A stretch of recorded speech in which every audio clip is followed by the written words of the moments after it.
സ്നേഹവന്ദനം. കഴിഞ്ഞ ആഴ്ചയിൽ എബ്രായ ലേഖനം 9-ാം അധ്യായത്തെക്കുറിച്ചുള്ള പഠനമാണ് നാം നടത്തിക്കൊണ്ടിരുന്നത്. 9-ാം അധ്യായത്തിൻ്റെ പഠനം പൂർത്തിയായിട്ടില്ല. 2 ഘട്ടങ്ങളായിട്ടാണ് 9-ാം അധ്യായം പഠിക്കാനായിട്ട് ശ്രമിച്ചുകൊണ്ടിരിക്കുന്നത്. 9-ാം അധ്യായത്തിൻ്റെ ആദ്യത്തെ 10 വാക്യങ്ങളിൽ ഇസ്രായേൽ ജനത്തിൻ്റെ മരുഭൂ പ്രയാണകാലത്ത് ദൈവത്തിൻ്റെ കൽപ്പന പ്രകാരം മോശ നിർമ്മിച്ച ഭൗമികമായ ഒരു സാക്ഷ്യകൂടാരത്തെക്കുറിച്ചാണ് പറഞ്ഞുകൊണ്ടിരുന്നത്. ഈ സാക്ഷ്യകൂടാരവും യേശുക്രിസ്തുവിൻ്റെ മുൻകുറിയായിരുന്നു എന്ന് ഞാൻ പറഞ്ഞു. സാക്ഷ്യകൂടാരത്തിലുണ്ടായിരുന്ന ഓരോ വസ്തുക്കളെയും യേശുക്രിസ്തുവിൻ്റെ പ്രവർത്തനവുമായി, രക്ഷാകരമായ പ്രവർത്തനവുമായി താരതമ്യം ചെയ്തുകൊണ്ടാണ് 9-ാം അധ്യായം മുമ്പോട്ട് പോകുന്നത്. നാം 3 ഘട്ടങ്ങളായിട്ടാണ് ഈ ടാബർനാക്കിൾ സ്ഥിതി ചെയ്തിരുന്നത് എന്ന് പഠിച്ചു. പ്രാകാരം, വിശുദ്ധ സ്ഥലം, അതിവിശുദ്ധ സ്ഥലം. പ്രാകാരത്തിലും വിശുദ്ധ സ്ഥലത്തും ഉണ്ടായിരുന്ന കാര്യങ്ങളെക്കുറിച്ചാണ് കഴിഞ്ഞ ആഴ്ച പറയാനായിട്ട് ശ്രമിച്ചത്. നിലവിളക്ക് വരെയുള്ള കാര്യം നാം പഠിച്ചു കഴിഞ്ഞു. തുടർന്ന് ഈ ആഴ്ചയിൽ 9-ാം അധ്യായത്തിൻ്റെ തുടർന്നുള്ള ഭാഗങ്ങളും സാക്ഷ്യകൂടാരം, യേശുക്രിസ്തുവിൻ്റെ മുൻകുറിയാണ്. സാക്ഷ്യകൂടാരത്തിൽ നിലവിളക്കിന് ശേഷമുള്ള വസ്തുക്കൾ എപ്രകാരമാണ് യേശുക്രിസ്തുവിൻ്റെ പ്രവർത്തനവുമായി ചേർന്ന് നിൽക്കുന്നത് എന്ന് പറഞ്ഞ് ഈ അധ്യായം അവസാനിപ്പിക്കാം എന്ന് വിചാരിക്കുന്നു. വിശുദ്ധ സ്ഥലത്ത് നിലവിളക്ക് കഴിഞ്ഞാൽ പിന്നെ ഉണ്ടായിരുന്ന വസ്തു മേശയും കാഴ്ചയപ്പവുമാണ്. ഖദിരമരം കൊണ്ട് നിർമ്മിച്ച ഒരു മേശ, അത് സ്വർണം കൊണ്ട് പൊതിഞ്ഞിരിക്കണം. അതിന്മേൽ 12 അപ്പം വെച്ചിരിക്കണം. ഈ 12 അപ്പവും ഓരോ ആഴ്ചയും മാറ്റി മാറ്റി പുതിയത് വയ്ക്കണം എന്ന് മോശയ്ക്ക് നിർദ്ദേശം നൽകി. ഈ മേശയും കാഴ്ചയപ്പത്തെയും കുറിച്ചുള്ള പരാമർശനങ്ങൾ പുറപ്പാട് പുസ്തകം 25-ാം അധ്യായം 23 മുതൽ 30 വരെയുള്ള വാക്യങ്ങളിൽ നമുക്ക് കാണാനായിട്ട് കഴിയും. ഇവിടെ ഈ കാഴ്ചയപ്പം എന്നുള്ളത് ദൈവത്തിൻ്റെ മനുഷ്യരോടുള്ള കരുതലിനെ സൂചിപ്പിക്കുന്ന ഒന്നാണ്. മനുഷ്യൻ്റെ എല്ലാ ആവശ്യങ്ങളെയും കരുണയോടെ നോക്കുകയും കരുതുകയും ചെയ്യുന്ന ദൈവത്തിൻ്റെ ചിത്രമാണ് ഈ കാഴ്ചയപ്പം എന്നതുകൊണ്ട് സൂചിപ്പിക്കുന്നത്. മരുഭൂമിയിൽ അവർക്ക് ദൈവം എങ്ങനെ അവരെ നടത്തി എന്നുള്ളതിൻ്റെ ഓർമ്മ കൂടിയാണ് ഈ കാഴ്ചയപ്പം മുന്നോട്ട് വെക്കുന്ന ആശയം. യോഹന്നാന്റെ സുവിശേഷം 6-ാം അധ്യായം 48-ാം വാക്യത്തിൽ ഞാൻ ജീവന്റെ അപ്പമാകുന്നു എന്ന് യേശുക്രിസ്തു തന്റെ ശിഷ്യന്മാരോട് പറയുന്നുണ്ട്. ഈ അർത്ഥത്തിൽ കർത്താവ് എപ്രകാരമാണ് തൻ്റെ ശരീരം അപ്പത്തിൻ്റെ രൂപത്തിൽ നുറുക്കി നൽകിക്കൊണ്ട് തൻ്റെ ശിഷ്യന്മാരെ വീണ്ടെടുപ്പിലേക്ക് നയിച്ചത് എന്നുള്ള സൂചനയാണ്. അതുകൊണ്ട് പഴയ നിയമത്തിൽ സമാഗമന കൂടാരത്തിൽ വെച്ചിരുന്ന ഈ കാഴ്ചയപ്പം ദൈവത്തിൻ്റെ പ്രൊവിഷനെ സൂചിപ്പിക്കുന്നുണ്ട്. മനുഷ്യർക്ക് വേണ്ടിയുള്ള ദൈവത്തിൻ്റെ കരുതലും മനുഷ്യർക്ക് വേണ്ടി ദൈവം ഒരുക്കുന്ന അവരുടെ ദൈനംദിന ആവശ്യങ്ങൾക്കുള്ള കാര്യങ്ങളുടെ സൂചനയാണ് നൽകുന്നത്. രണ്ടാമത് നമുക്ക് കാണാൻ കഴിയുന്ന ഒന്ന് ധൂപപീഠമാണ്. അത് ഈ ധൂപപീഠത്തിൻ്റെ വിശദീകരണം പുറപ്പാട് പുസ്തകം 30-ാം അധ്യായം 1 മുതൽ 10 വരെയുള്ള വാക്യങ്ങളിൽ നമുക്ക് പഴയ നിയമകാലത്ത് ഉണ്ടായിരുന്ന ധൂപപീഠത്തിൻ്റെ വർണ്ണന നമുക്ക് കാണാനായിട്ട് കഴിയും. ഇവിടെ ഈ ധൂപപീഠത്തിൻ്റെ പ്രത്യേകത, ഇതിൽ ധൂപ കലശത്തിൽ ധൂപം പുകച്ച് സുഗന്ധം ഈ ആലയത്തിൽ പരത്തിയിരുന്നു എന്നുള്ളത്. എല്ലാ പ്രഭാതത്തിലും എല്ലാ സന്ധ്യയിലും ഈ ധൂപം പുകയ്ക്കുന്ന ക്രമം ഈ സമാഗമന കൂടാരത്തിൽ ഉണ്ടായിരുന്നു എന്നുള്ളത്. അല്ല, ഇതിൽ എബ്രായ ലേഖനവും പഴയ നിയമവും തമ്മിൽ ചെറിയൊരു വ്യതിയാനം നമുക്ക് കാണാനായിട്ട് കഴിയും. പുറപ്പാട് പുസ്തകം 30-ാം അധ്യായം 6-ാം വാക്യത്തിൽ തിരശ്ശീലയ്ക്ക് മുമ്പിലായിട്ടാണ്, അതിപരിശുദ്ധ സ്ഥലത്തിൻ്റെ മുമ്പിലായിട്ട് തിരശ്ശീലയുടെ മുമ്പിലായിട്ടാണ് ഈ ധൂപപീഠമുണ്ടായിരുന്നത് എന്നാണ് നമുക്ക് മനസ്സിലാക്കാൻ കഴിയുക. എന്നാൽ എബ്രായ ലേഖനം 9-ാം അധ്യായം 3-ഉം 4-ഉം വായിക്കുമ്പോൾ അത് അതിപരിശുദ്ധ സ്ഥലത്ത് ആണ് ഉണ്ടായിരുന്നത് എന്നുള്ള സൂചന നമുക്ക് കാണാനായിട്ട് കഴിയും. എന്തായാലും ഈ ധൂപപീഠവും ധൂപകലശവും ഈ ധൂപം പുകയ്ക്കലും പ്രാർത്ഥനയെ സൂചിപ്പിക്കുന്നതാണ്. ലേവ്യ ക്രമം അനുസരിച്ച് ലേവ്യ പുസ്തകം 16-ാം അധ്യായം 12 മുതൽ 14 വരെയുള്ള വാക്യങ്ങൾ വായിക്കുമ്പോൾ മഹാപുരോഹിതൻ പഴയ നിയമകാലത്ത് പാപപരിഹാര ദിനത്തിൽ ഈ ധൂപകലശത്തിൽ ധൂപവർഗവുമായി അതിപരിശുദ്ധ സ്ഥലത്തേക്ക് പോവുകയും അവിടെ ഈ ധൂപം പുകയ്ക്കുകയും ചെയ്യുന്ന ഒരു പ്രക്രിയ നിലനിന്നിരുന്നു. ഇത് യഥാർത്ഥത്തിൽ പറയുന്നത് യേശുക്രിസ്തുവിൻ്റെ മധ്യസ്ഥതയെ സൂചിപ്പിക്കുന്നതാണ്. എങ്ങനെയാണ് മനുഷ്യർക്കും ദൈവത്തിനും മധ്യേ നിന്ന് യേശുക്രിസ്തു തൻ്റെ മധ്യസ്ഥത വഹിക്കുന്നത്, മധ്യസ്ഥ പ്രാർത്ഥന നടത്തുന്നത് എന്നുള്ളതിൻ്റെ സൂചനയാണ്. എബ്രായ ലേഖനം 7-ാം അധ്യായം 25-ാം വാക്യം വായിക്കുമ്പോൾ, അതുകൊണ്ട് താൻ മുഖാന്തരം ദൈവത്തോട് അടുക്കുന്നവർക്കായി പക്ഷവാദം ചെയ്യുവാൻ സദാ ജീവിക്കുന്നവനാകിയാൽ അവരെ പൂർണ്ണമായി രക്ഷിപ്പാൻ അവൻ പ്രാപ്തനാകുന്നു. ഇവിടെ യേശുക്രിസ്തുവിൻ്റെ മധ്യസ്ഥതയെക്കുറിച്ചാണ് പറയുന്നത്. താൻ മുഖാന്തരം ദൈവത്തോട് അടുക്കുന്നവർക്ക് വേണ്ടി പക്ഷപാതം ചെയ്യുന്ന മഹാപുരോഹിതനായ കർത്താവ് എന്ന അർത്ഥത്തിൽ. വെളിപാട് പുസ്തകം 5-ാം അധ്യായം 8-ാം വാക്യത്തിൽ വിശുദ്ധന്മാരുടെ പ്രാർത്ഥന എന്ന ധൂപവർഗം എന്നോട് രേഖപ്പെടുത്തിയിട്ടുണ്ട്. ഇവിടെയും ധൂപവർഗം പ്രാർത്ഥനയുടെ സൂചനയാണ്. വെളിപാട് പുസ്തകം 8-ാം അധ്യായം 3-4 വാക്യം വായിക്കുമ്പോൾ അവിടെ സകല വിശുദ്ധന്മാരുടെയും പ്രാർത്ഥനയോട് ചേർക്കുവാൻ വളരെ ധൂപവർഗം അവരെടുത്തു എന്ന് ഈ വെളിപാട് സാഹിത്യകാരൻ രേഖപ്പെടുത്തുന്നുണ്ട്. ഇവിടെയും ദൈവമുമ്പാകെ സമർപ്പിക്കുന്ന വിശുദ്ധന്മാരുടെ പ്രാർത്ഥനയായിട്ടാണ് ഈ ധൂപവർഗത്തെയും ധൂപ പുകയ്ക്കലിനെയും സൂചിപ്പിക്കുന്നത്. ഇവിടെ യേശുക്രിസ്തു എങ്ങനെയാണ് പ്രതിനിധാനം ചെയ്യുന്നത് എന്ന് ചോദിച്ചാൽ, യേശുക്രിസ്തു മനുഷ്യർക്കും ദൈവത്തിനും മധ്യസ്ഥനായി അവർക്ക് വേണ്ടി പക്ഷവാദം ചെയ്യുന്ന കർത്താവായി ഇന്ന് ജീവിക്കുന്നു എന്നുള്ളതാണ്. യേശുക്രിസ്തു മഹാപുരോഹിതനായി നമുക്ക് വേണ്ടി പക്ഷവാദം ചെയ്യുന്നു. ആ അർത്ഥത്തിൽ ഈ ധൂപപീഠം യേശുക്രിസ്തുവിൻ്റെ മുൻനിഴലാണ്, മുൻകുറിയാണ് എന്ന് നമുക്ക് മനസ്സിലാക്കാനായിട്ട് കഴിയും. ഇനി ധൂപപീഠം കഴിഞ്ഞാൽ ഏറ്റവും പ്രധാനപ്പെട്ട ഒരു കാര്യമാണ് ark of covenant and mercy seat എന്നുള്ളത്. അവിടെ ഈ ആർക്ക് ഓഫ് കവനന്റ് എന്ന് പറയുന്നത് സാക്ഷ്യപ്പെട്ടിയാണ്, സാക്ഷ്യപെട്ടകം. ഈ സാക്ഷ്യപെട്ടകവും ഒപ്പം തന്നെ കൃപാസനവും. സാക്ഷ്യപെട്ടകം നമുക്കറിയാം ഒരു മരത്തിൻ്റെ പേടകമാണ്. അതിന് മുകളിൽ സ്വർണം കൊണ്ട് പൊതിഞ്ഞ് ഈ പെട്ടിക്ക് മുകളിൽ 2 കെരൂബുകൾ മുഖത്തോട് മുഖം തിരിഞ്ഞ് ചിറക് വിരിച്ച് ഇരിക്കുന്ന ഒന്നാണ്. ഇതിന് നടുവിലാണ് ഈ കൃപാസനം എന്നുള്ളത്. ഈ പെട്ടിക്കുള്ളിൽ പ്രധാനമായിട്ടും 3 വസ്തുക്കളാണ് ഉണ്ടായിരുന്നത്. നമുക്ക് പഴയ നിയമ ഭാഗത്ത് ഇത് വായിക്കാൻ കഴിയുന്നത് പുറപ്പാട് പുസ്തകം 25-ാം അധ്യായം 10 മുതൽ 22 വരെയുള്ള വാക്യങ്ങൾ വായിക്കുമ്പോൾ അവിടെ ഈ സാക്ഷ്യ പേടകത്തെക്കുറിച്ചും ഈ മേഴ്സി സീറ്റിനെക്കുറിച്ചും കൃപാസനത്തെക്കുറിച്ചും പഠിപ്പിക്കുന്നുണ്ട്. എബ്രായ ലേഖനം 9-ാം അധ്യായം 5-ാം വാക്യം വായിക്കുമ്പോൾ ഈ കെരൂബുകളുടെ സാന്നിധ്യത്തെക്കുറിച്ച് അവിടെ പറയുന്നുണ്ട്. ഇതാണ് ഏറ്റവും അകത്തുള്ള അതിപരിശുദ്ധ സ്ഥലത്ത് സ്ഥിതി ചെയ്തിരുന്ന കാര്യം. ഈ പെട്ടിക്കുള്ളിൽ 3 കാര്യങ്ങൾ ഉണ്ടായിരുന്നു എന്ന് എബ്രായ ലേഖനം 9-ാം അധ്യായം 4-ാം വാക്യം വായിക്കുമ്പോൾ നമുക്ക് മനസ്സിലാകും. ഒന്ന്, ഒരു സ്വർണ്ണ ഭരണിയിൽ മന്ന വെച്ചിരുന്നു. ഇസ്രായേൽ ജനത്തിന് മരുഭൂമിയിൽ ദൈവം നൽകിയ മന്ന അവർ പെറുക്കി സൂക്ഷിച്ചിരുന്നത് കുറേ ഈ സാക്ഷ്യപെട്ടകത്തിൽ വെച്ചിട്ടുണ്ടായിരുന്നു.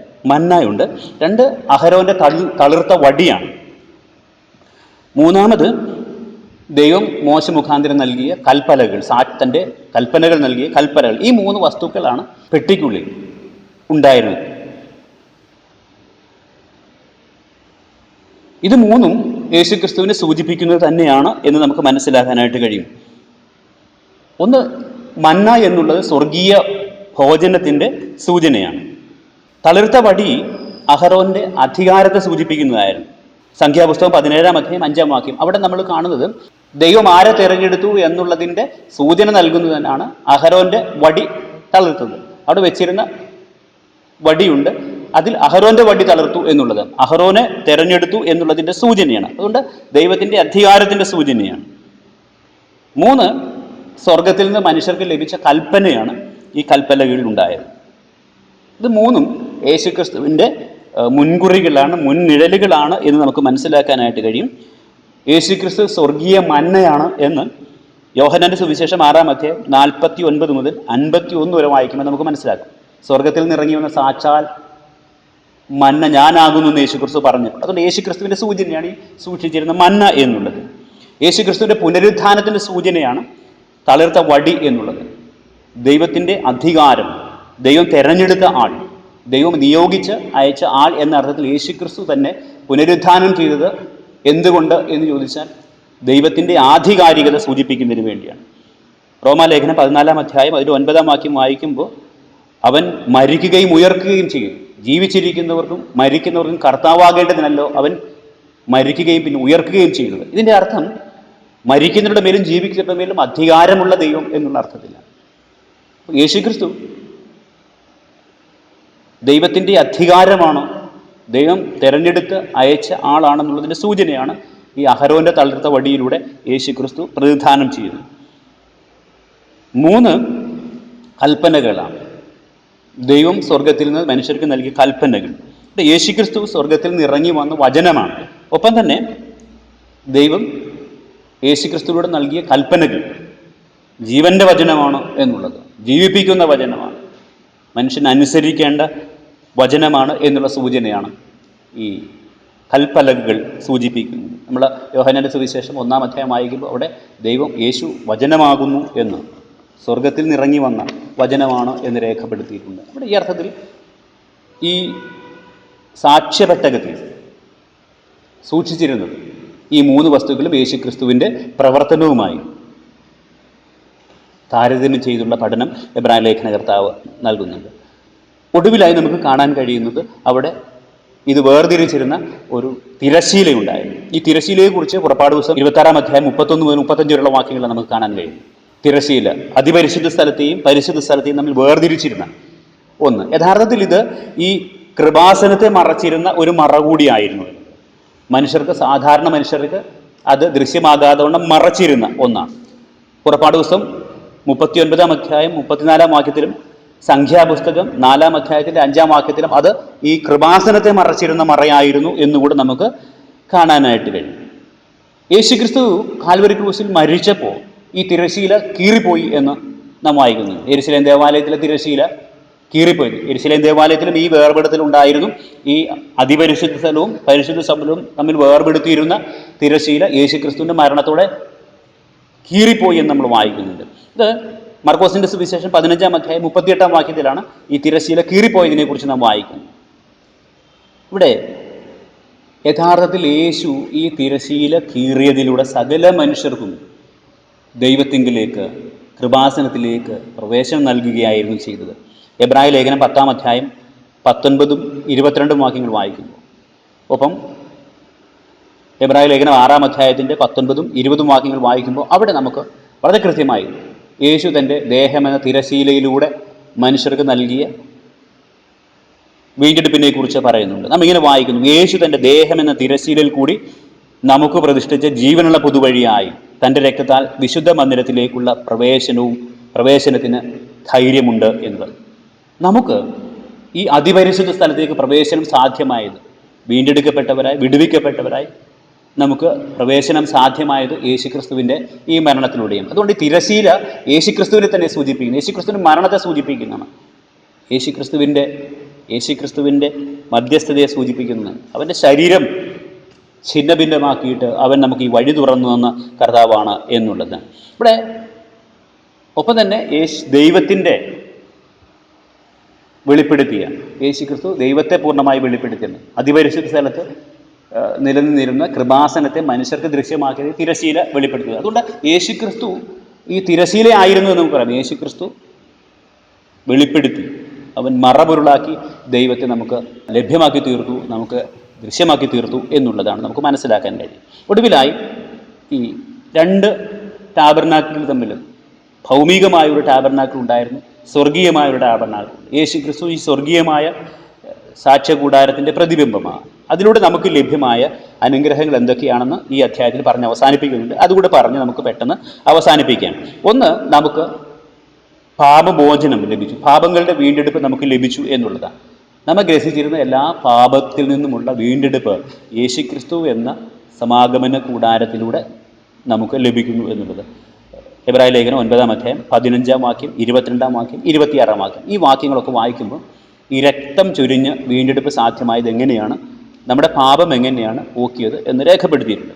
2, നമുക്ക് ഈ സ്വർഗീയമായ കൂടാരത്തിലൂടെ ലഭ്യമായത് അകന്നുപോയ എല്ലാ ബന്ധങ്ങളും യഥാസ്ഥാനപ്പെടുത്തി എന്നുള്ള, മനുഷ്യനും ദൈവവുമായി, മനുഷ്യനും പ്രപഞ്ചവും, മനുഷ്യനും തമ്മിലുള്ള അനുരഞ്ജനം സാധ്യമാക്കിയത് യേശുക്രിസ്തുവിൻ്റെ ഈ മഹാപുരോഹിത ശുശ്രൂഷയിലൂടെയാണ്. ഈ സ്വർഗീയമായ സമാഗമന കൂടാരത്തിലൂടെ ആയിരുന്നു എന്ന് നമുക്ക് മനസ്സിലാക്കാൻ കഴിയും.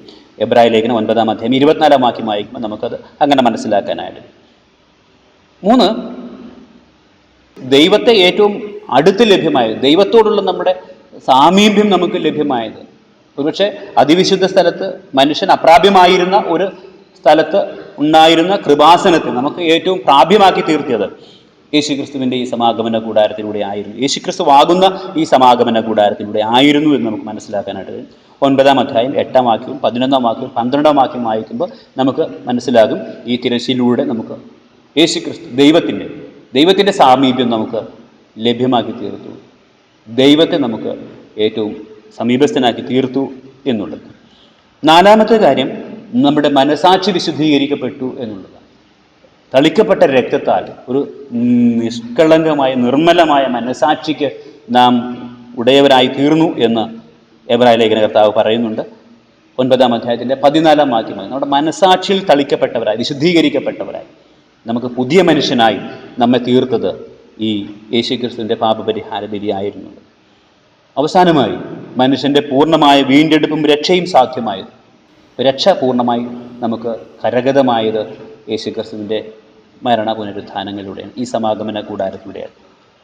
9-ാം അധ്യായത്തിൻ്റെ 12-ാം വാക്യവും അതിൻ്റെ 28-ാം വാക്യം വായിക്കുമ്പോൾ രക്ഷാപൂർത്തി എന്നുള്ളത് മനുഷ്യന് വേണ്ടി കാത്തിരിക്കുന്നു എന്നുള്ളത് യേശുക്രിസ്തുവിൻ്റെ മരണ പുനരുത്ഥാനങ്ങളിലൂടെ നമുക്ക് ലഭ്യമായത് ഈ രക്ഷയുടെ പൂർത്തീകരണം. അതുകൊണ്ടാണ് എബ്രായ ലേഖനം 9-ാം അധ്യായം 28-ാം വാക്യത്തിൽ അവൻ ഒരിക്കൽ പാപം കൂടാതെ പ്രത്യക്ഷമായി ഇനി തനിക്കായി കാത്തിരിക്കുന്നവരെ സ്വീകരിക്കാൻ അവൻ പാപം കൂടാതെ ഇനിയും പ്രത്യക്ഷനാകും എന്ന് രേഖപ്പെടുത്തിയിരിക്കുന്നു. രക്ഷാപൂർത്തി യേശുക്രിസ്തുവിൽ നമുക്ക് ലഭ്യമാണ്. അതുകൊണ്ട് പൂർണ്ണമായ രക്ഷയും പൂർണ്ണമായ വീണ്ടെടുപ്പും നമുക്ക് സാധ്യമായത്, രക്ഷയുടെ പൂർത്തി സാധ്യമായത് യേശുക്രിസ്തുവിൻ്റെ മരണ പുനരുത്ഥാനങ്ങളിലൂടെയാണ്. അതുകൊണ്ട് ഈ പാഠഭാഗങ്ങളിൽ നാം പഠിക്കുമ്പോൾ യേശുക്രിസ്തുവിൽ ലഭ്യമായ ഈ പൂർണ്ണമായ വീണ്ടെടുപ്പും ക്ഷമയും പാപമോചനവും ദൈവ സാമീപ്യമൊക്കെ അനുഭവിക്കാൻ നമുക്ക് കഴിയണം. അവൻ ജീവൻ്റെ മന്നയാണ്, അത് നമുക്ക് ഭക്ഷിക്കണം. അവൻ ജീവൻ്റെ വചനമാണ്, അത് നമ്മൾ അനുസരിക്കണം. അവൻ സ്വർഗീയ രാജാവാണ്, നമുക്കവനെ ആരാധിക്കാൻ കഴിയും. ഈ ഒരു ചിന്ത നമുക്കുണ്ടെങ്കിൽ തീർച്ചയായിട്ടും നമ്മുടെ വേദപഠനങ്ങൾ അർത്ഥപൂർണ്ണമായി തീരും. അങ്ങനെ ഒരു അനുഭവം ഈ 9-ാം അധ്യായത്തിൻ്റെ പഠനത്തിലൂടെ നമുക്ക് ലഭിക്കട്ടെ. അതിന് വലിയവനായി എന്നെ നിങ്ങളെയും സഹായിക്കുകയും ചെയ്യുമാറാകട്ടെ. ആമേൻ.